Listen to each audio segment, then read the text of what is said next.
koalisinya, dan itu bisa terjadi kapan saja. Kita tidak berharap Anda hilang.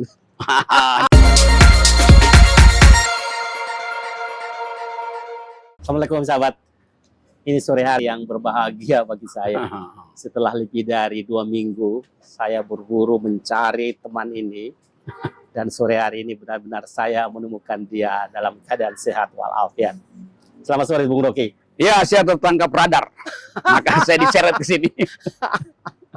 Jadi ini Bung Rocky. Ya, sekali lagi bahwa lebih dari 2 minggu sebenarnya. Kita mencari kemana ya. Saya berteman baik. Ya, sudah lama. Sama-sama kita hobi sama naik gunung. Ya, naik gunung. Sama-sama juga hobi makan ikan. Dan salmon. Kita sama-sama hobi makan ikan. Bukan hobi ngapalin nama-nama ikan ya. Makan ikan. Bung Rocky, Ya. Anda kemarin dipersekusi di Jogja. Itu kenapa ada seperti itu lagi? Itu kedua kali nih, dan kelihatannya ini pola akhirnya kan. Kalau sekali oke lah. Tapi kalau berkali-kali artinya saya mau tafsirkan, ada kekuatan di belakang para demonstran yang menginginkan saya nggak boleh bicara tuh. Dan ajaibnya itu di depan saya ada poster besar-besaran. Kami pelajar dan mahasiswa Jogja menolak Rocky Gerung dan Refli Harun. Loh, yang undang saya mahasiswa dan HMI. Jadi ajaib misalnya itu mereka mengatasnamakan pelajar, padahal saya diundang oleh pelajar justru. Jadi terlihat bahwa upaya untuk mempersekusi itu didesain oleh ada mastermind, kira-kira begitu tuh. Tapi sebelum itu kan di Mabes Polri juga ada yang mencoba. Ya, di Mabes Polri justru dihalangi secara fisik kan. Tapi saya baca tadi kata Pak Hasto, Sekjen PDIP, dia bilang yang menghalangi Rocky dan mendorong-dorong Rocky di Mabes Polri itu juga ekspresi kebebasan berpikir. Lo berpikir itu pakai otak, bukan pakai tangan dorong-dorong. Jadi dibenarkan oleh Hasto kan. Itu kan dungu cara Hasto membela kan. Nggak boleh orang mengucapkan pikiran lalu dihalangi. Yang boleh dia ucapkan pikirnya juga supaya ada dialektika. Ini dia nggak mau berpikir, tiba-tiba dia dorong saya tuh, dan itu banyak saksi di situ di Mabes Polri. Targetnya apa kira-kira? Yang menghentikan saya supaya nggak boleh bicara tuh kalau di Jogja begitu. Kalau yang Mabes Polri prinsipnya saya mesti ditangkap. Bahkan ada tagline-nya tangkap Rocky Gerung hidup atau mati tuh. Nah, siapa yang menginginkan itu LSM yang namanya Gerakan Nasional Tangkap Rocky Gerung. Gimana ada LSM? Tujuannya nangkap orang. Iya, iya. Ya udah ngaco lah tuh. Dan itu kan setelah Bung Rocky diperiksa kan di Mabes Polri. Ya, habis saya diperiksa itu persis saya keluar dari gedung itu lalu ya saya datang jalan pelan-pelan, disambut. Apa kabar Pak Rocky? Saya salamin. Tiba-tiba salaman itu berubah jadi serangan fisik dalam bentuk dorong itu. Kira-kira polanya yang di Mabes Polri dan di Jogja itu kira-kira tujuannya sama? Saya kira sama tuh, karena yang di Polri itu adalah kader PDIP, yang di Jogja kader PDIP. Karena itu saya tuduh aja bahwa ini Hasto punya kerjaan. Bukan Hasto secara pribadi, tapi sebagai ketua partai. Paling nggak dia lakukan apa namanya dalam hukum sekjen partai. Iya, act of omission. Dia membiarkan. Dan sekarang dia justru menyuruh kan. Kan itu kacau. Itu partai politik loh. Partai politik itu fungsinya mengagregasi kepentingan lalu ucapkan di DPR, bukan halangi orang di jalan itu kan. Jadi PDIP sendiri nggak ngerti fungsi dia itu apa itu. Kalau menghalangi orang demonstrasi, menghalangi orang berpikir kan. Kalau Hasto sebagai sekjen PDIP itu kan berarti lembaga. Lembaga kira-kira kalau Hasto melakukan itu sebagai lembaga juga targetnya apa? Mungkin karena saya terus mengkritik Presiden Jokowi yang adalah kader mereka tuh. Kan saya kritik Presiden sebagai presiden, as such itu kepala negara, bukan sebagai kader. Masa dia belain Jokowi sebagai kader? Terus saya kritik Jokowi sebagai kepala negara yang kebijakannya bisa membahayakan keamanan wilayah, karena saya tuduh dia menjual IKN, bisa menyebabkan kemelaratan buruh karena undang-undang Omnibus Law itu undang-undang ilegal tapi dia masih pakai. Jadi sebetulnya saya persoalkan Pak Jokowi sebagai kepala negara, bukan sebagai kader PDIP. Kenapa PDIP menganggap nggak boleh dikritik kader kita? Terus saya nggak kritik kadernya, saya kritik kepala negaranya. Itu yang pidato di depan buruh dengan buruh. Iya, saya sebut bajingan tolol. Bajingan tolol. Iya, tadi ucapin sekali lagi bajingan tolol. Oh, gitu. Ya karena itu kan ruang publik, saya boleh Iya. boleh bicara apa aja dong gitu. Iya. Kalau nggak setuju ya protes saja dan lakukan keterangan. Kenapa Saudara Rocky kenapa menyebut bajingan tolol? Lalu saya terangkan. Tapi yang ada di publik hanya potongan bahwa sebut bajingan tolol. Dia nggak tahu atau mereka belaga nggak tahu. Bajingan tolol itu kesimpulan dari uraian saya yang panjang lebar tentang status IKN dan status Omnibus Law. Yang dua-duanya ngaco. Jadi saya bilang itu kebijakan yang tolol. Yang buat siapa? Ya bajingan pasti yang buat kan. Kan bukan malaikat yang bikin ketololan kan. Dan Bung Rocky diperiksa itu atas dasar bajingan tolol itu. Yang beredar itu atas bajingan tolol. Yang dianggap itu menghina presiden. Tapi itu nggak mungkin. Kan itu delik aduan yang udah dihapus di KUHP. Bahkan KUHP baru nggak begitu lagi. Akhirnya Senin kemarin itu Barreskrim sendiri bikin konferensi pers bahwa saya tidak diperiksa karena menghina presiden. Itu nggak ada delik. Yang ada adalah menyebarkan berita bohong. Jadi kira-kira yang dia maksud dia langsung sebutin saya akan dituduh atau yang disangkakan adalah Undang-Undang Nomor 1 Tahun 1996 yaitu menyebarkan kebohongan. Dan kita tahu undang-undang itu adalah undang-undang yang dibuat pemerintah Belanda untuk mencegah orang berupaya untuk memerdekakan diri kan. Iya. Jadi itu undang-undang yang dipakai untuk melindungi ratu Belanda pada waktu itu. Dan Jokowi kan sendiri sudah mengatakan bahwa dia kerja saja, itu hal biasa gitu. Saya kira bagus Pak Jokowi waktu itu mengatakan, ini kan soal kecil itu. Ya. Lalu kenapa dibawa ke markas besar? Itu kan problemnya. Saya mau kerja aja. Kalau mau kerja ya kerja aja. Kenapa dipidatokan lagi itu di forum pidato kenegaraan Presiden 17 Agustus kan? Kan Pak Jokowi di halaman pertama baca itu kan. Bahwa saya tahu saya ditolol-tololkan segala macam. Ya itu artinya semacam sinyal bahwa dia marah kan. Ngapain itu? Kan mestinya pidato kenegaraan itu menimbulkan imajinasi orang tentang presiden berpikir tentang masa depan, tentang generasi itu. Ngapain soal beginian dimasukin di dalam pidato? Ya. Dan jadi teks resmi negara. Ya, jadi Pak Presiden tidak mempersoalkan keluarganya, anaknya juga mengatakan ya ini urusan cilik-cilik kadang-kadang gitu. Itu tidak mempersoalkan. Ya polisi karena itu laporan publik, maka masuk akal kan mesti diproses. Tetapi tidak ditemukan dalam verbatim kemarin itu proses verbalnya tidak ada ditemukan bahwa saya menghina presiden itu. Jadi kelihatannya polisi akhirnya pindahkan sasaran deliknya itu ke arah menyebarkan berita bohong. Jadi kira-kira akan dibuktikan di situ bahwa saya berbohong soal IKN, bahwa IKN itu dijual oleh Presiden Jokowi. Saya berbohong bahwa Omnibus Law itu adalah ilegal. Jadi nanti saya mau buktikan itu kan. Nanti ya, itu saya akan bawa datanya bahwa memang Presiden ada di Cina kok. Ngapain? Nyari investor. Nyari investor artinya memarketingkan sesuatu supaya investor masuk. Bung Rocky udah tahu bahwa diperiksa tidak dalam hal penghinaan, tapi menyebar berita bohong itu dari pertanyaan-pertanyaan.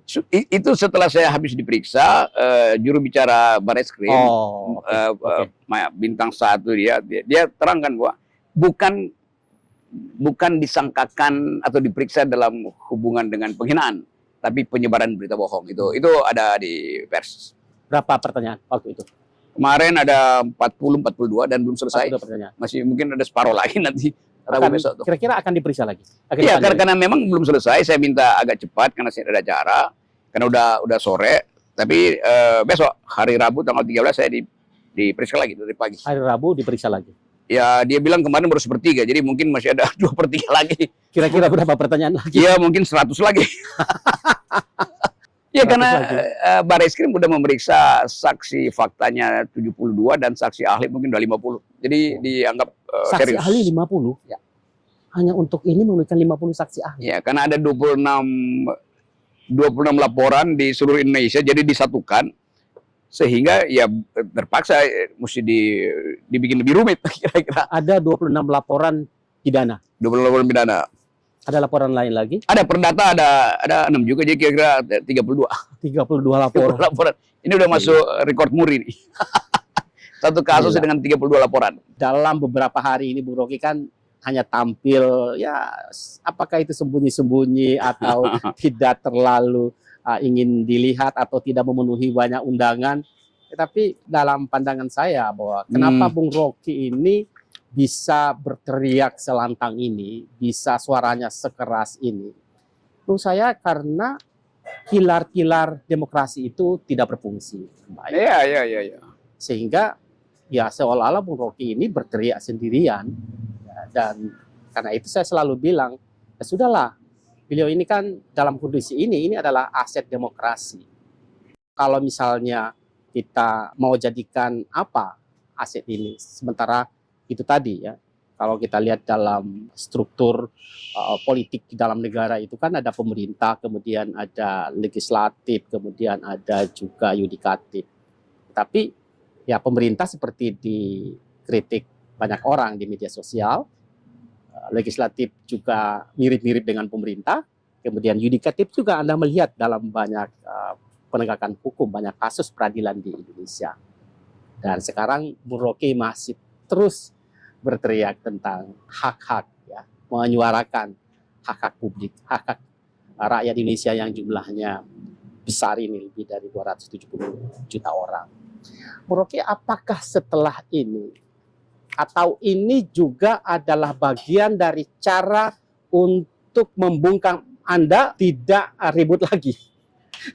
Glenn, itu maksudnya. Sebetulnya nggak usah bungkam saya pasti berhenti bicara kalau ada partai oposisi yang bicara hal yang sama itu. Ya. Kalau ada pers yang betul-betul menjalankan fungsi jurnalisme, artinya nggak boleh ada yang menghalangi pers mengucapkan. Nggak boleh ada tekanan dari istana sehingga partai itu gagal atau gugup menjadi oposisi kan.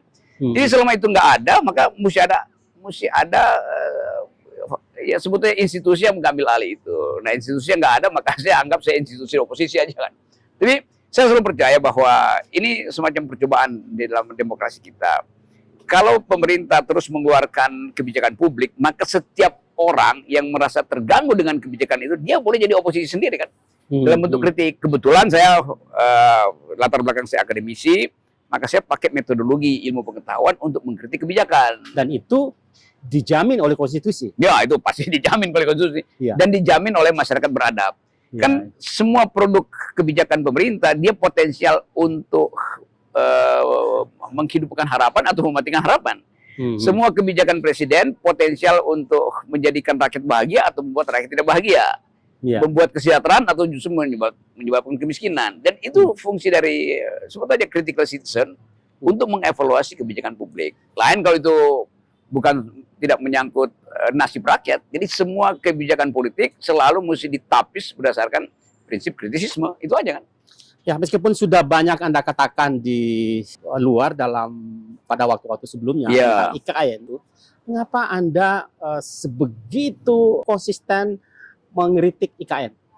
Saya hobinya sebenarnya bukan berpolitik. Saya hobinya tuh naik gunung, masuk keluar hutan, sama kayak Khas itu kan. Jadi orang yang tahu bahwa IKN itu akan menyebabkan kerusakan lingkungan. Dan saya baca banyak literatur tentang potensi infrastruktur itu untuk menghilangkan diversity dari hutan, diversity dari culture. Maka saya ambil standpoint untuk terus mempersoalkan IKN. Jadi di dalam upaya mempersoalkan IKN, saya membela hak masyarakat adat, Dayak terutama tuh. Dan hak makhluk lain untuk menikmati oksigen di Kalimantan tuh. Atau bahkan hak bangsa Indonesia untuk dapat pujian dunia bahwa Indonesia memelihara paru-paru dunia. Nah sekarang paru-paru itu dirusak oleh kebijakan yang namanya IKN. Yang akhirnya juga dipakai oleh Pak Jokowi untuk didagangkan ke luar negeri. Kenapa? Karena bisnis to bisnis tadinya nggak jalan, pakai APBN juga kurang, akhirnya balik lagi cari investor. Yang bahkan ke Cina itu, beliau mengatakan silakan pakai IKN, silakan duduki IKN, Anda boleh bangun dari parit sampai mungkin sistem intelijen. Nah, itu menjual negara namanya kan. Bahkan dengan konsensi 160 tahun itu. Dan saya dengar lagi bahwa undang-undang itu akan direvisi lagi. Kalau dia direvisi artinya dalam kalkulasi saya investor termasuk Cina dia nggak menghendaki sekedar disewa, dia mau memiliki itu. Jadi kelihatannya akan ada hak pemilikan. Itu kan bahaya tuh, potensi itu. Dalam jangka yang panjang. Dalam jangka panjang. Kan kalau dirubah tuh ngapain, itu udah tertinggi di hak guna usaha atau hak pakai. Jadi pasti investor menginginkan lebih dari itu, yaitu hak milik kira-kira. Itu bahaya. Dan IKN ini justru membabat membersihkan begitu luas wilayah hutan. Iya, itu artinya deforestasi kan. Sementara dunia justru lagi menghidupkan ide untuk tidak merusak lingkungan. Pak Jokowi justru gemar untuk memamerkan bahwa Indonesia isinya adalah beton, bukan hutan lagi kan. Itu soalnya tuh. Saya pernah mengajak teman-teman melakukan ekspedisi ke daerah adat di Kajang, di Sulawesi Selatan, Ya. di Bulukumba sana. Jadi ada hukum adat di Kajang itu salah satunya begini, mengatakan begini, barang siapa yang menebang satu pohon saja tanpa izin itu didenda 45 real, ditambah 1 ekor kerbau. Jadi satu pohon Kira-kira saja berapa rupiah itu kalau 1 real di sana kursnya itu 1 juta. Jadi setara 45 juta. 45 juta ditambah 1 ekor kerbau. Itu hanya satu pohon. Jadi, Kalau korelasi dengan ya 400 hektar terus nambah lagi sekarang mungkin udah 600 hektar itu. Jadi bayangin misalnya itu berapa banyak pohon yang ditebang di situ. Pak Jokowi mesti bayar itu.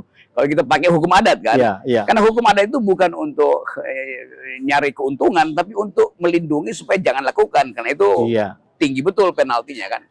Dan itu APBN kita kalau dipakai Pak Jokowi itu buat bayar masyarakat adat habis akhirnya kan. Padahal masyarakat adat berhak untuk kehidupan yang memungkinkan mereka merasa hidup di dalam lingkungan yang nyaman dan itu kan di dalamnya ada ritus, ada sejarah nenek moyang, ada cultural diversity kan. Jadi semua hal yang dipaksakan di IKN itu merusak semua peradaban yang pernah kita bayangkan. Saya juga pernah ke Baduy dan saya tinggal di sana 2 hari. Salah satu perbuatan yang terlarang di Baduy itu adalah menebang hutan. Ya. Barang siapa di Baduy menebang hutan, hukumannya itu dia diusir dari Baduy dalam, itu diusir keluar. Itu antara 40 hari sampai 3 bulan diusir. Artinya antara Kajang di Bulukumba dengan Baduy di Banten ini moralnya sama. Jadi prinsip etiknya sama yaitu bahwa alam itu, hutan, gunung itu adalah pengasuh kita tuh. Bahkan dianggap hutan itu adalah rahim dari masyarakat. Dia dapat hidup dari situ. Di Papua juga ada prinsip bahwa hutan itu adalah apotik bagi mereka tuh. Hutan itu adalah dapur bagi mereka tuh. Nggak perlu ada transaksi di situ. Dan itu yang saya anggap wisdom ini yang mesti diakui oleh negara. Karena masyarakat adat tiba mendahului masyarakat republik atau masyarakat ekonomi kan. Di Baduy juga ada prinsip bahwa kalau membangun sesuatu itu nggak pakai aja apa yang ada tuh. Mereka bilang begini, yang panjang jangan dipotong, yang pendek jangan disambung gitu. Kan itu untuk merawat sebetulnya kan. Itu originalitas. Original dari masyarakat Baduy itu. Jadi ada prinsip di Baduy itu panjang tidak boleh dipotong, pendek tidak boleh disambung, yang luas tidak boleh dikecilkan, yang kecil tidak boleh itu betul-betul filosofi yang tinggi sekali untuk menjaga lingkungan. Gila ya. Bung Rocky, apakah Anda masih terus daya kritis Anda ini kan sebetulnya ya diperlukan, tapi Anda masih terus melakukan? Karena hanya itu perjanjian saya warga negara dengan negara kan. Jadi saya berjanji demi patriotisme mestinya kita terangkan dari awal bahwa ini ada bahaya kebijakan-kebijakan yang sekedar kuantitatif, mau mengejar panjang jalan tol dengan memendekkan jalan pikiran. Sering saya kritik begituan kan. Jadi saya hanya mengkritik kebijakan presiden dan saya nggak ada problem secara personal dengan presiden. Saya bukan ketua partai yang mungkin dendam karena Presiden Jokowi nggak ajak koalisi kan. Tetap saya berkoalisi dengan akal sehat, berkoalisi dengan hak masyarakat untuk memperoleh informasi selengkap-lengkapnya. Jadi tetap otak saya akan memerintahkan mulut saya untuk mengucapkan kalimat yang makin lama makin tajam. Nah, sekarang ini kan satu dinamika, satu proses politik partai-partai dengan koalisi-koalisi di Jakarta ini untuk bagaimana merekrut calon-calon pemimpin masa depan, ada kelompok koalisi A, koalisi B, dan seterusnya. Dalam pandangan Bung Rocky, kaitannya dengan Indonesia masa depan seperti apa? Ini koalisi ini merusak demokrasi nih. Biasanya koalisi itu permanen.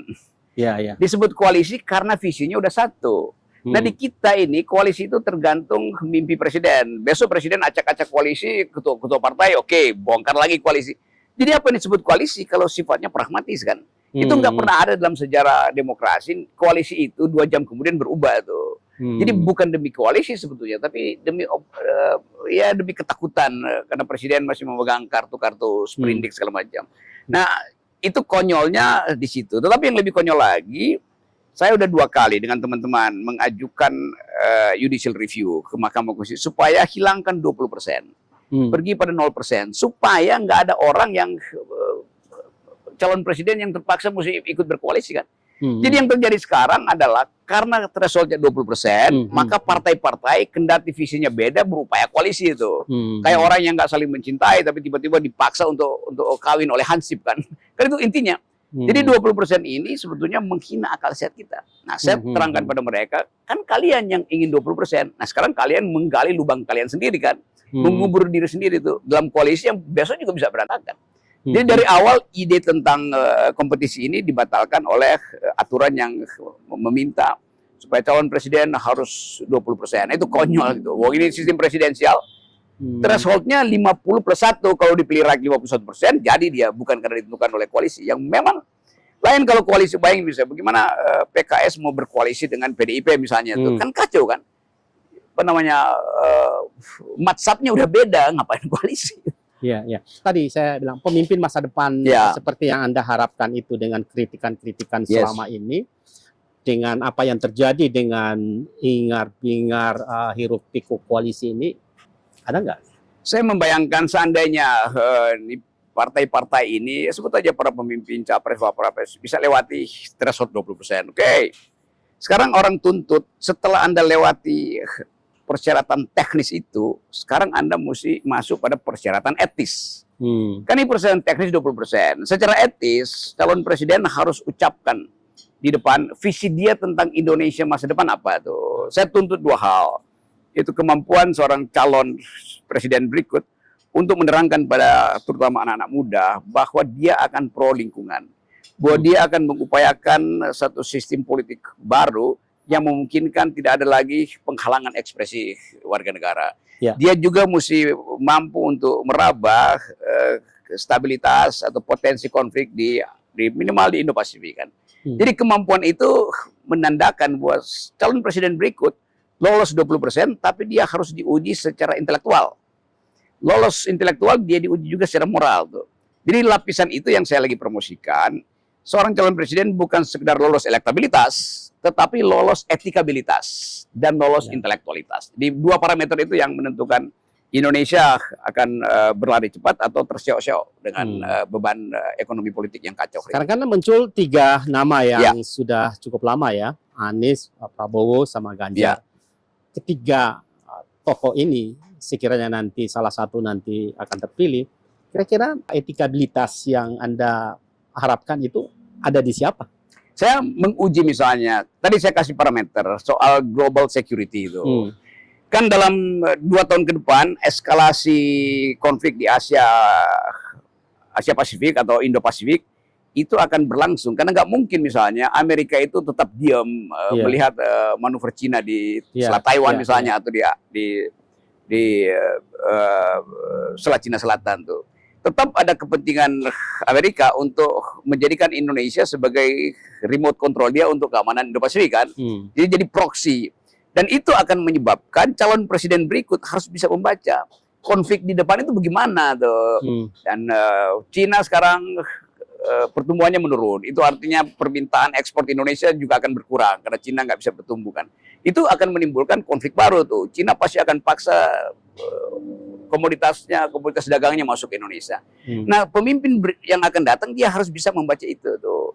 Pada siapa misalnya soal ketegangan internasional itu? Ya Prabowo pasti paling mampu membaca itu kan. Itu satu soal tuh. Ganjar pasti kurang mampu membaca atau nggak bisa membaca itu tuh. Anies bisa membaca secara konseptual, tapi Prabowo paling bisa membaca. Itu poin di Prabowo. Kalau yang kedua, saya minta tadi supaya pemimpin berikut itu punya siasat untuk menghadapi krisis lingkungan, itu pasti tidak ada pada Ganjar. Karena Ganjar merusak lingkungan di Wadas, merusak Kendeng. Dia nggak punya hak untuk bicara environmental ethics. Prabowo ada soal misalnya dengan food estate yang dia mesti terangkan kenapa itu gagal tuh, padahal udah deforestasi. Jadi biarin itu dibaca oleh orang tuh. Anies punya kemampuan secara intelektual untuk membayangkan bahwa generasi baru itu punya hak terhadap lingkungan yang baik. Jadi itu sebetulnya yang kita sodorkan pada publik supaya publik tahu kelemahan Prabowo di mana, kelemahan Ganjar di mana, keunggulan Anies di mana, kan itu dasarnya kan. Jadi kita ingin, tadi saya terangkan, pemimpin itu secara etis dia bersih, secara intelektual dia tajam, baru setelah itu kita pilih elektabilitasnya. Bung Rocky, tadi Anda menyebut Prabowo.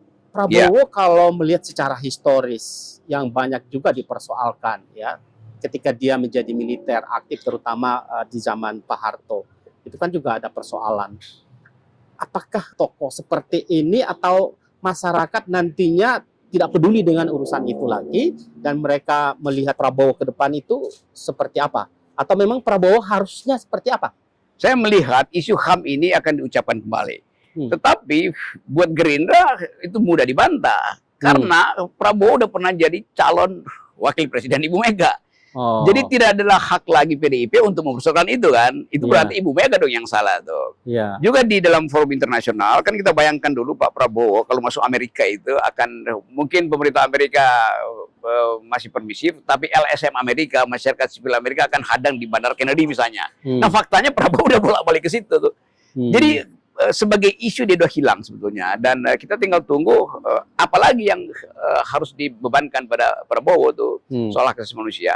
Tetapi isu itu pasti akan diucapkan lagi, dan Prabowo dengan mudah bilang ini, bahkan mereka yang mengkritik saya HAM sudah masuk semua ke dia kan. Budiman Sujatmiko, beberapa tokoh PDIP yang mempersoalkan. Jadi isu itu akan jadi justru konyol tuh, karena nggak ada lagi semacam keresmian untuk mempersoalkan HAM tuh. Apalagi apa namanya, DPR tidak lagi punya niat untuk membongkar kejahatan di masa lalu tuh.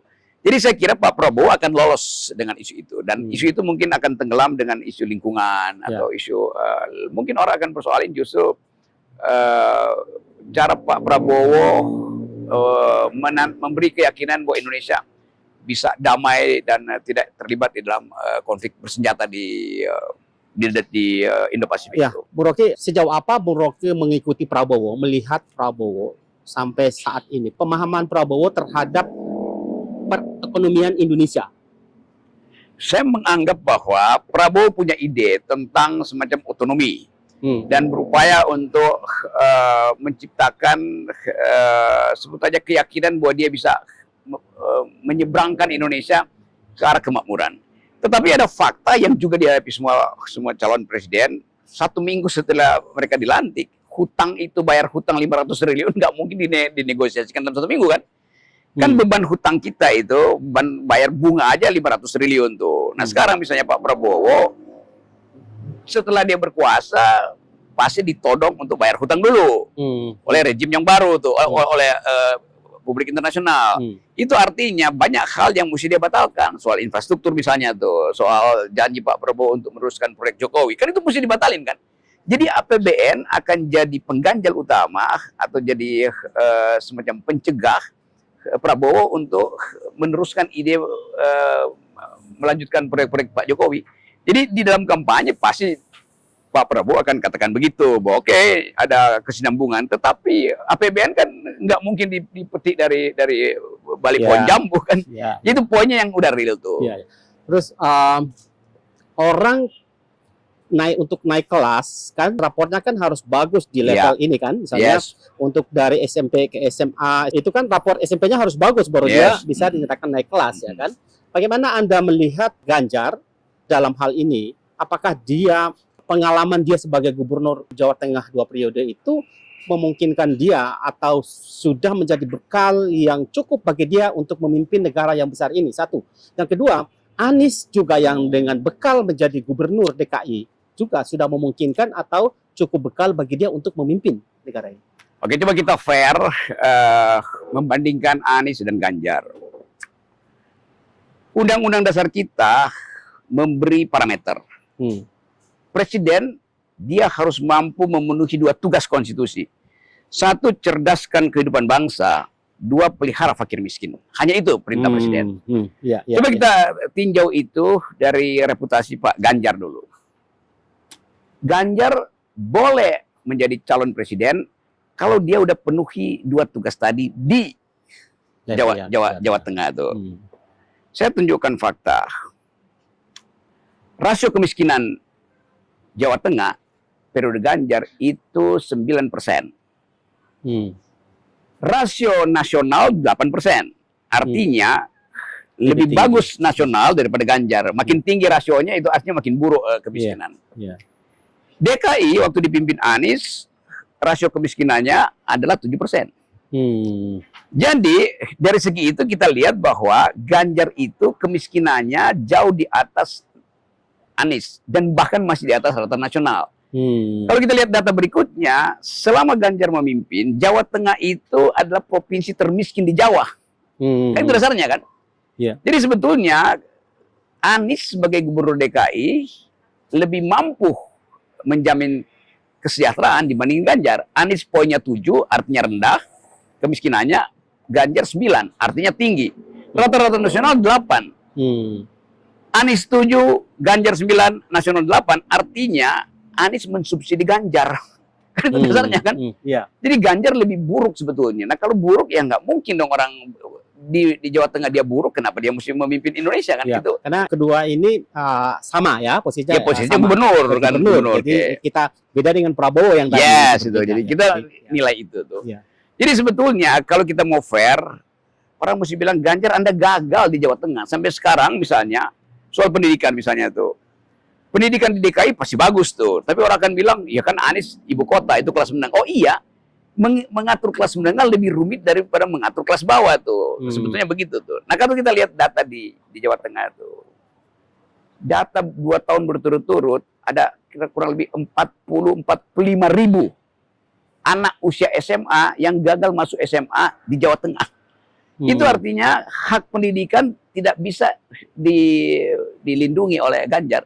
Jadi Ganjar gagal dalam 2 aspek itu. Mencerdaskan kehidupan bangsa dia gagal karena ada 45 ribu anak yang mestinya masuk SMA, gagal masuk SMA dengan segala macam alasan, terutama karena kemiskinan. Yang kedua, dia gagal untuk tadi menurunkan kemiskinan. Stunting juga masih tinggi di Jawa Tengah. Jadi tanpa ada sentimen, argumen ini cukup untuk memberatkan. Jadi publik bisa menilai misalnya siapa yang berhasil di dalam urusan 2 perintah konstitusi itu. Cerdaskan kehidupan bangsa dan pelihara fakir miskin. Yeah. Dua-duanya adalah gubernur. Ya pasti orang bilang Anies lebih berhasil. Nanti orang bilang Rocky Gerung temannya Anies. Bukan karena teman, tapi fakta statistiknya begitu tuh. Yeah. Nah, kalau kita samakan kembali, kita balikan lagi ketiga-tiganya dalam satu. Dari perjalanan Prabowo dari bawah sampai sekarang, perjalanan Anies dari macam-macam itu jadi rektor, jadi menteri, kemudian jadi gubernur, perjalanan Ganjar jadi anggota DPR, kemudian jadi gubernur sampai sekarang. Kira-kira nilai Prabowo itu berapa saat ini? Berapa? Nilai Anies berapa saat ini? Nilai Ganjar berapa saat ini? Kalau saya lihat tuh, orang sampai sekarang Prabowo itu dielulukan orang. Karena orang melihat bahwa gila Prabowo ya, udah kalah tetap mau terus tuh. Jadi orang menilai apa sebetulnya spiritnya. Artinya dia daya tahan untuk berjuang besar sekali tuh. Nah daya tahan itu memungkinkan orang kasih nilai dia plus misalnya tuh. Bagian daya tahan ini kita mau lihat kalau dia daya tahannya sekuat itu, kenapa masih butuh dukungan Pak Jokowi? Kira-kira begitu kan?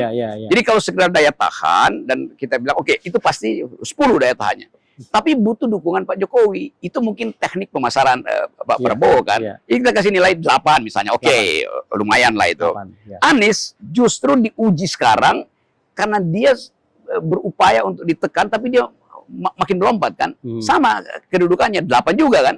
Orang lihat fair juga ya. Anies sebetulnya udah melemah. Sebelum ada Caimin. Nanti orang akan nilai apakah Caimin ini menambah keyakinan Anies atau justru Caimin yang ingin numpang pada keyakinan itu tuh. Itu soal penilaian publik. Kita hanya bandingin Anies, reputasi Anies yang saya kenal dan Prabowo tuh. Ganjar justru sampai sekarang dia tidak memperlihatkan bahwa dia itu presiden. Kan dia menunggu perintah dari Ibu Mega. Ibu Mega menunggu konsolidasi atau rekonsiliasi dengan Jokowi.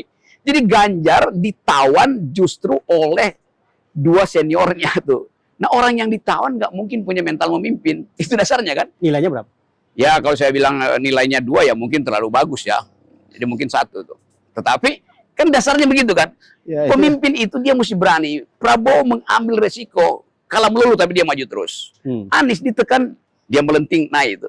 Nah Ganjar mestinya dia udah bilang dari awal tuh, saya Ganjar Pranowo diminta jadi presiden, biarkan saya putuskan tim saya itu. Biarkan saya putuskan calon presiden. Nggak perlu lagi saya tunggu Ibu Mega dan Pak Jokowi berdamai itu. Saya punya determinasi. Kalau itu dia punya determinasi, saya kasih dia 11 itu.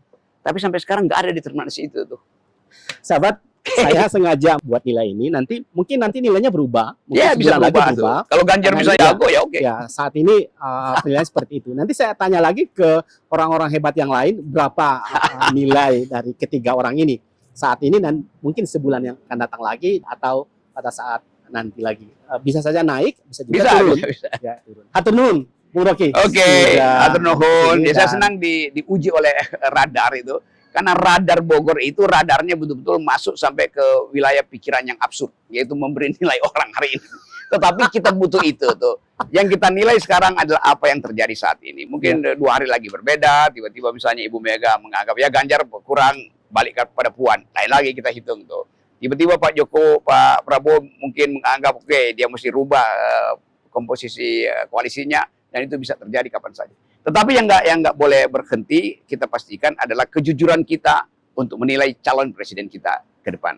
Supaya nanti 2024 kita pilih leader, bukan dealer. Anda terus berbicara, Anda terus bersuara. Kita Pasti. ingin mendengar suara Anda terus ya. Semoga Anda dari sini, Anda kemana lagi, ya kita tidak berharap Anda hilang. Jangan. Oke, hatur nuhun pisan. Oke, Has. Ya. Kawan berpikir saya,